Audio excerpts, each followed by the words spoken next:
Hi guys, welcome to my channel. ఈ రోజు మనం ఆడపిల్లలకి ఏ ఆహారం పెట్టడం ముఖ్యం అనేది తెలుసుకుందాం. స్మాల్ రిమైండర్, ఏ పాయింట్లో ఇన్ఫర్మేషన్ మీకు వాల్యుబుల్గా అనిపిస్తే నా ఛానల్ తప్పకుండా సబ్స్క్రైబ్ చేసుకోండి, అలానే లైక్ చేయండి. అప్పుడు ఎక్కువ మందికి ఇన్ఫర్మేషన్ అనేది రీచ్ అవుతుంది. మీ ఫ్రెండ్స్ అండ్ ఫ్యామిలీకి షేర్ చేయండి, వాళ్ళ హెల్త్ ఇన్ఫర్మేషన్ తెలుసుకుంటారు. ఇంకా లేట్ అయితే మన టాపిక్లో వెళ్ళిపోదాం.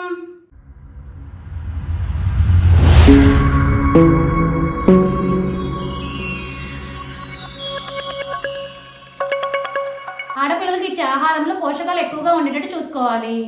అలాగే ఐరన్ ఎక్కువగా ఉన్న ఆహార పదార్థాలను వారికి అందించాలి. రోజు కొన్ని గుమ్మడి గింజలు వారికి ఇస్తే రక్తహీనత బారిన పడకుండా ఉంటారు. శనగలు నానబెట్టి వేయించి ఆడపిల్లలకి ఇవ్వడం చాలా మంచిది. దీనివల్ల కూడా రక్తహీనత సమస్య అనేది తగ్గుతుంది. వారానికి 2 సార్లు చేపలు, చికెన్ తినేలా చూడండి.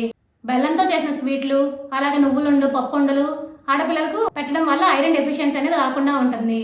ఆకుకూరలు, కందిపప్పు, కోడిగుడ్డు వారి ఆహారంలో భాగంగా చేయండి. జామకాయ, పుచ్చకాయ, అరటిపండు, యాపిల్ ఏదో ఒకటి రోజు వారికి ఇవ్వండి. ఇలా చిన్ననాటి నుంచే బాలికల ఆరోగ్యం గురించి శ్రద్ధ పెట్టినట్లయితే భవిష్యత్తులో వారు అనారోగ్యం బారిన పడకుండా ఉంటారు.